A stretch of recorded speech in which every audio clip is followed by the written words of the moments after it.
vamos ter uma palavra da parte de Deus.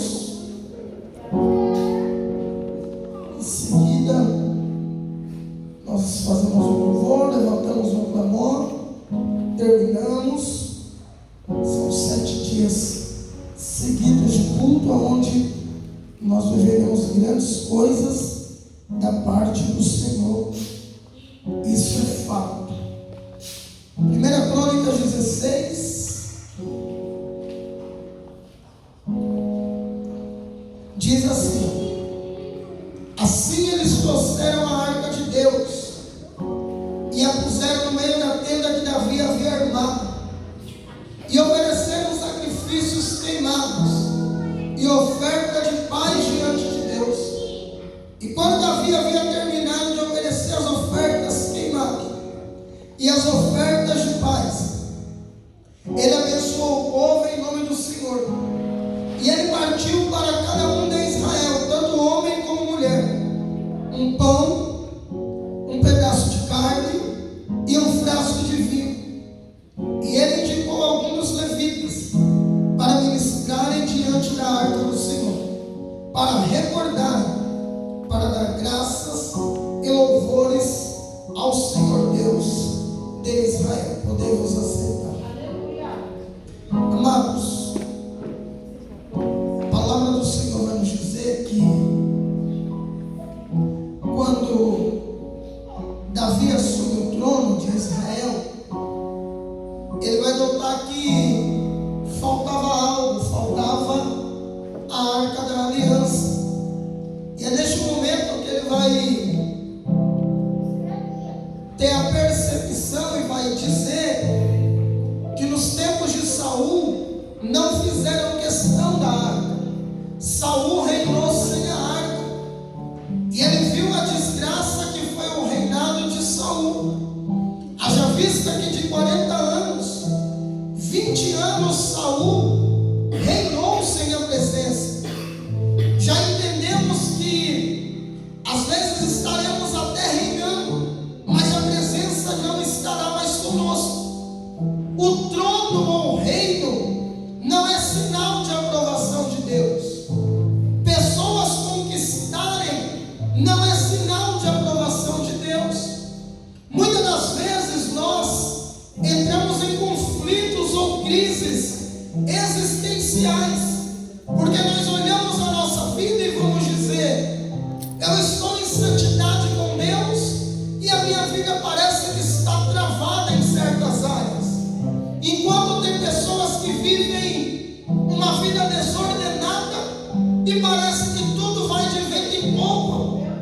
Aos olhos humanos, a bênção vai remeter à aprovação de Deus, mas quando Davi assume o trono, ele vai dizer: ainda que Saul reinou 40 anos, 20 deles já foi sem a presença. Ou seja, ele não perdeu o trono assim que perdeu a presença. Primeiro ele perde a presença, mas eu entendo que qualquer sucesso sem a presença é um verdadeiro fracasso. Qualquer conquista sem a presença é um verdadeiro insucesso. Por maior que você seja ou conquiste, se você não tiver a presença, você é um grande fracassado. Haja vista que Davi testemunhara que por diversas vezes Saul se endemoniava, e era ele que ia tocar a sua harpa para que Saul tivesse paz. Então Davi entendia que nem sempre o sucesso terreno é sinal da presença de Deus. É melhor você perder coisas terrenas do que perder a presença, porque se você tiver a presença, ela restaura qualquer coisa terrena. Agora, nada que você tenha terreno é capaz de atrair a presença. Nada. Não adianta termos uma mesa linda dessa, não adianta ofertarmos aos pobres, não adianta darmos todo o nosso dinheiro no altar. Se Deus olhar para dentro de nós e não ver um coração quebrantado, espírito sincero diante dele. Então Davi compreende que Saul perdeu a presença e por isso ele fracassa. Meu Deus. Talvez alguém via Saul no trono e dizia: Deus ainda é com ele, Deus ainda está no meio do reino de Saul, pois ele permanece no trono. Tem pessoas que não servem a Deus e parece que a vida está melhor do que a nossa, parece que a conta bancária está mais recheada do que a nossa, parece que a vida dele flui melhor do que a nossa. Às vezes você rala o ano todo e passa uma dificuldade terrível, e pessoas que não servem a Deus vivendo aparentemente melhor do que nós. Mas sabe o que temos que entender? É que nós não servimos pelo que o Senhor nos proporciona, nós servimos porque somos servos e entendemos que se Ele nos der, não altera a bondade dele, se Ele não der, também não altera a bondade do Senhor. Então qual a dificuldade nossa? É que muitas das vezes queremos medir a fidelidade de Deus com as nossas conquistas. Se nós estamos bem de vida, nós falamos: Deus é comigo. Se você vê alguém bem sucedido, você diz: meu Deus, eu quero ir para aquela igreja, porque lá todos os irmãos têm carro, todo mundo vive bem, o templo é chique, vai vários cantores, vários pregadores famosos, eu quero estar ali. E muitas das vezes as pessoas estão conquistando o material, mas já não tem a presença. Temos que entender que não medimos o Senhor, ou não podemos medi-lo por aquilo que Ele nos dá. É por isso que o apóstolo Paulo vai dizer: eu sei tanto ter fartura quando passar momentos de escassez. Ele estava dizendo assim: o meu momento não define quem é Deus. Se eu tiver muito, maravilha. Se eu não tiver nada, maravilha do mesmo jeito. Ou seja, nem o sucesso me eleva e nem o fracasso me abate, porque se eu estiver em Deus, não é com Deus, é em Deus. Se eu estiver nele, eu permaneço inalterável, porque nada altera o caráter de Deus. Nada altera. Todo barco que o apóstolo Paulo entrava afundava. Era o homem dos naufrágios. Meu Deus. Ele poderia dizer: eu sou azarado, oh Deus não é comigo. Como que Deus me dá uma direção e o barco afunda? Ele apela para ir falar com César, o navio afunda. E aí ele vai dizer: olha, quem sabe nadar, vai a nada. Quem não sabe, se agarre nos destroços. O que ele estava dizendo espiritualmente? Quem sabe nadar é quem tem experiência com Deus. As águas vão levar até onde tem que levar. Quem não sabe, se agarra naquilo que sobrou. Ou seja, tire experiências boas até das tuas tragédias, e as águas levarão até o destino certo. Aí ele diz: mas todos que estão no navio estão debaixo da minha unção, e ninguém se perderá. Ou seja, Deus não deixa de ser Deus por causa do naufrágio. Ninguém se perderá. Aleluia! Deus não deixou de ser Deus.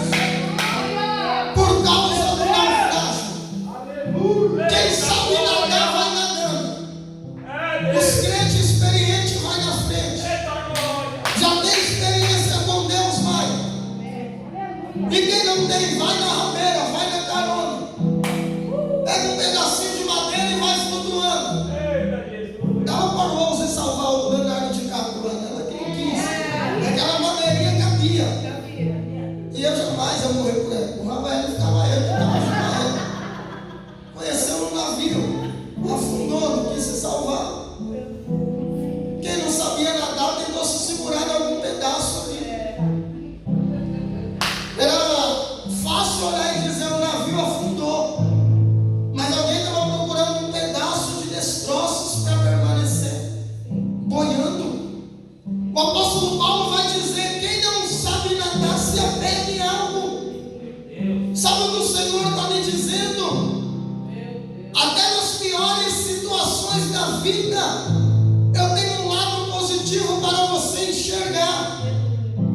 É que se nós nos apegarmos à perca do navio, a gente perde também a nossa vida. Quem está entendendo diz amém. Só que lá na frente Deus prepara uma ilha chamada Ilha de Malta, que quer dizer lugar de refúgio, lugar de... E aí um frio terrível. Paulo era azarado, só podia dizer se fosse hoje. Eles vão acender uma fogueira, quem que morde ele? Uma cobra. A cultura da época dizia que se você tivesse culpa com Deus, você seria exposto a duas situações: fúria da natureza ou animais selvagens. Era o julgamento de Deus. Lembra de Daniel na cova dos leões? Quando o rei desce a ele no outro dia, ele disse: eu sabia que eu ia morrer, porque eu não tinha culpa nem diante dos homens, nem diante de Deus. Então a cultura da época dizia isso. Olha, se essa pessoa for culpada diante de Deus, ele vai ter uma morte natural. De que maneira? Ou a fúria da natureza, ou um animal selvagem vai matá-lo. Então Paulo escapa do naufrágio, fúria da natureza, e agora vem um animal selvagem, uma serpente e um pica. E aí os moradores da ilha sabiam disso, e vai dizer: esse homem é culpado. Veja que ele escapou do mar, mas a morte o persegue e agora ele vai morrer. Um animal selvagem o picou. Ele sacode a mão, a serpente cai no fogo. E aí todo mundo espera a morte de Paulo. Só que Marcos 16:15 vai dizer que se nós comêssemos algo mortífero, não vos faria mal algum. Se pisássemos em cobra e escorpiões, dano nenhum nos causaria. Aos enfermos levaríamos cura, aos endemoniados libertação, e aos pobres diríamos: é chegando o reino de Deus. O Senhor está lhe dizendo: a serpente lhe picou, mas não te matará. A serpente, quando vê fogo, corre. O que o diabo teme é um crente cheio de Deus. Crente morno, ele mora até do lado. Agora um crente cheio de fogo, o diabo bate em retirada. Aí eles vão dizer: agora Paulo é um Deus. Escapou da fúria da natureza, escapou da cobra selvagem. E tudo isso ele estava na direção que Deus tinha dado. E às vezes nós passamos uma situação ruim e achamos que Deus nos abandonou. Davi entende isso e diz: Saul ainda tinha o trono, mas já tinha perdido quem tinha lhe entregado o trono. A bênção que Deus te dá não pode ser maior do que o teu Deus. Abraão tinha promessa de ter filho, Deus deu, sim ou não? E depois Deus vai lá e pede. Que Deus é esse que dá e pede? É porque Deus viu que Abraão amava tanto Isaac, que Deus sentiu ciúmes. O desejo de Deus é ser desejado mais do que tudo por nós, querido. O que nós temos para oferecer a Deus? Nada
se você tem 1000 e eu falo, então dá os 1000. Dá o que a gente não tem, a gente fala que dá. Eu não tenho. Qualquer um aqui vai falar que daria. Lógico, pastor.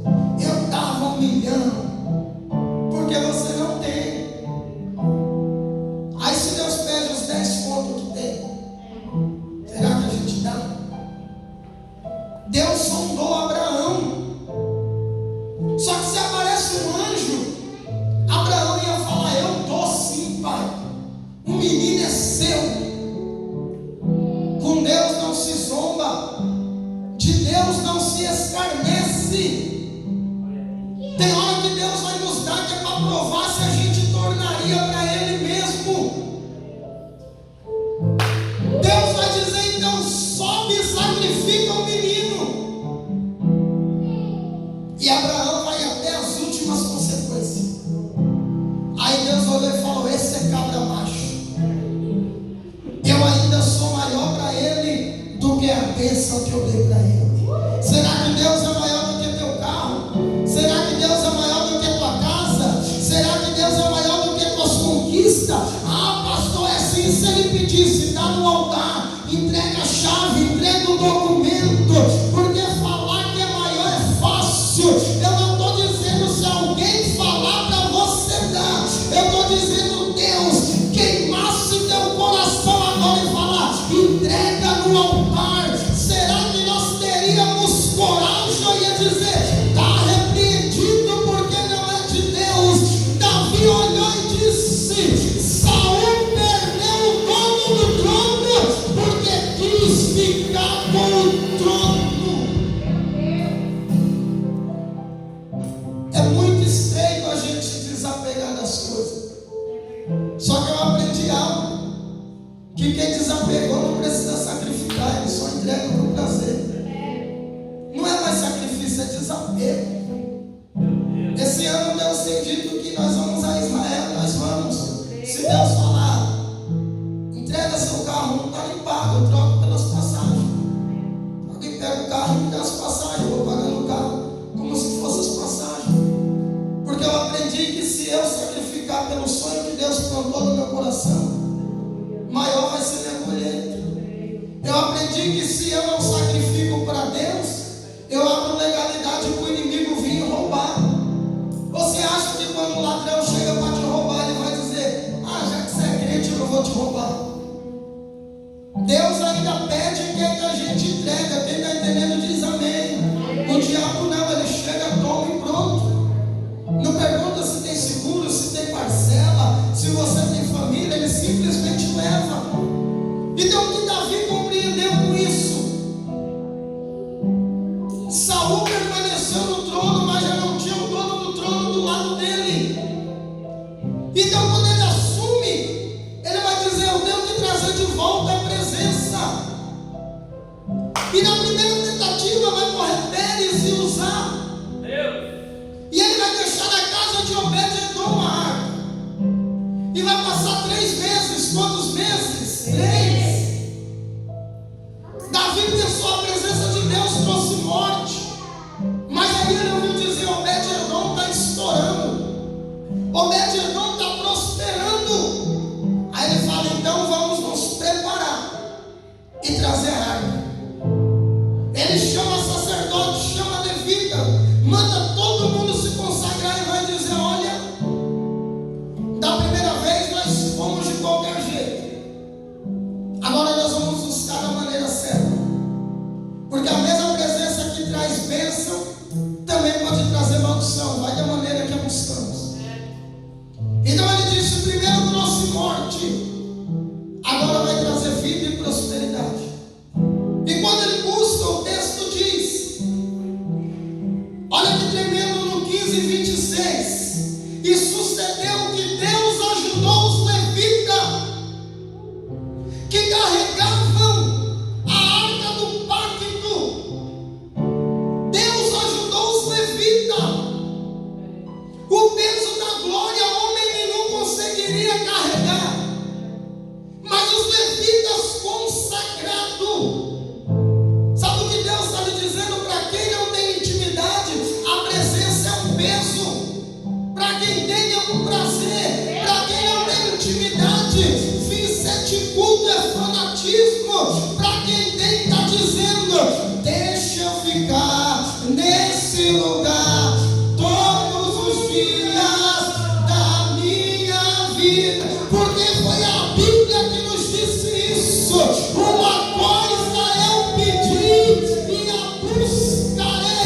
que eu habite no teu templo todos os dias da minha vida. Aqui é o nosso lugar. Aqui é a nossa moral e identidade. O texto diz que Deus ajudou os levitas. Deus ajudando quem estava com sinceridade em buscar a presença. Sabe o que Deus está nos dizendo, querido? Olha o tema dessa mensagem: a reverência diante da presença. Essa palavra aqui você pode gravar no teu coração. Ebenezer, até aqui nos ajudou o Senhor. Quando eles levam, eles vão colocar a presença na arca, vão sacrificar, vão fazer votos. E aí Davi vai preparar um grande banquete. Vai entregar pão, carne e vinho para todo mundo. E dentro da arca tinha 3 elementos também: a vara de Arão, um pote com maná e as 2 pedras da lei. O que esses 3 elementos significam? Vara de Arão, chamada. Deus testificou que tinha chamado Arão. Então dentro da arca tinha essa vara, para todo mundo dizer: aquele que Deus chama, Deus se responsabiliza. Porque quando se levantaram contra Arão, Corá, Datã e Abirão, Arão falou: se vocês morrerem normal, tudo bem, mas uma coisa não vai acontecer, porque Deus é comigo. E a terra abriu e engoliu eles. E no outro dia a vara de Arão estava dando fruto. Jesus disse: a vara que em mim dá fruto, eu podo para que dê mais fruto. E a que não dá, eu arranco e lanço no fogo. Então a vara testifica o fruto de quem é chamado. O Senhor está lhe dizendo: é o ano de você florescer, é o ano de você dar fruto. Chega de ser vara seca, é ano de ser vara verde e vara frutífera. O pote de maná, provisão no deserto. Eles olhavam para a arca e diziam: quando não tínhamos nada, tínhamos Deus, e Ele foi suficiente. Diga para alguém: você pode não ter nada, mas se tiver Deus, Ele é suficiente. O maná no deserto, o milagre daquilo que eles não tinham, e as tábuas da lei, as 2. Aliança, pacto, obediência. As tábuas da lei significavam: não somos mais um bando, agora somos um povo que tem uma legislação sobre nós. E aquele que anda em obediência está apto a viver as promessas. Para que serviam as tábuas da lei? Era Deus dizendo: quem andar debaixo dessa ordenança viverá o fruto dessas obediências. Todo povo que tem uma legislação, ele tem 2 pesos: um castigo para quem quebra e um prêmio para quem obedece. Então eles olhavam para a arca e diziam: nós temos uma chamada e vamos dar fruto. Quem recebe, diga eu. Tinha um pote com maná, Deus dizendo: eu vou prover quando faltar. Quem recebe, diga eu. E as tábuas das leis, era Deus dizendo: existe uma aliança, é tipo um contrato. Se cumprir as cláusulas, eu abençoarei grandiosamente. Quem recebe, diga eu. 3 elementos dentro da arca. E eles olham para aquela caixa dourada, o ouro simbolizando a santidade de Deus. A maneira de dentro da arca é o homem, ou seja, o homem sem Deus, corruptível. Joga um pedaço de madeira no fogo e queima facilmente. A diz o homem, agora revestido de Deus, teu ouro. Somos nós, imperfeitos, mas Deus sobre nós, nos cobrindo, nos dando revestimento e nos fazendo uma joia preciosa. Alguém olhava aquela arca, era a coisa mais linda, mas se jogasse no fogo, o ouro derreteria, sim ou não? O ouro daria para colher, ia pegar o ouro líquido e a madeira queimaria. Ou seja, o ouro resistiria, mas a madeira viraria cinza. Alguém olha para você e para mim na presença de Deus, nos dá valor, mas se tirar a cobertura que está sobre nós, Deus permanece o mesmo e de nós não sobra nada. Davi entendeu que agora tinha que ter reverência para buscar a presença. E quando ele busca com reverência, ao invés de caminharem um velório, foi encaminhado um grande banquete, uma grande festa. Não, você não entendeu. Quando se busca de qualquer jeito, tem tragédia. Quando se busca com reverência, tem júbilo, celebração, imensa farda da parte de Deus. A primeira vez terminou com 2 enterros, ai, ai, oh. A segunda terminou com um banquete e mesa preparada. É noite de você entender que se você buscar a presença com reverência, olha o que Ele vai atrair para a tua vida. Olha o que a arca vai trazer. Um cenário de júbilo, de festa. Talvez tem pessoas preocupadas com tantas outras coisas, queridos, e depois a vida não anda, porque a gente diz que adora a Deus acima de todas as coisas, mas tem gente que adora na hora que convém. Agora eu estou cansado, não posso ir. Agora é o meu momento, eu não quero ir.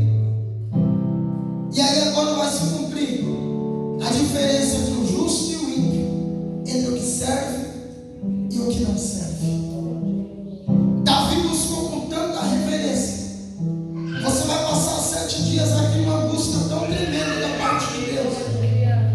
Eu já tive milagre que Deus testificou dizendo assim: foi aquele dia que eu entreguei. Eu já saí de culto com a certeza, dizendo: foi hoje que eu recebi. 7 dias, primícias, simboliza que você está entregando o primeiro para o Senhor, sem nem saber se vai vir mais. Mas você está garantido que se hoje fosse o seu último dia, seria na presença de Deus. Se você só tivesse 7 dias de vida em 2023, seriam 7 na presença de Deus. Tem pessoas que entrou dia 1 de janeiro e faleceram. Como será que ele passou as últimas horas do ano anterior e as primeiras desse ano? Mas nós entregamos o final do ano aqui, iniciamos esse ano aqui, estamos aqui, ficaremos até a primeira ceia do mês, santificando a nossa vida. Que você saia daqui com essa palavra no teu coração, a reverência diante da presença. Que você entenda que você vai viver um ano extraordinário quando você entender a reverência pelas coisas do Senhor. Se coloque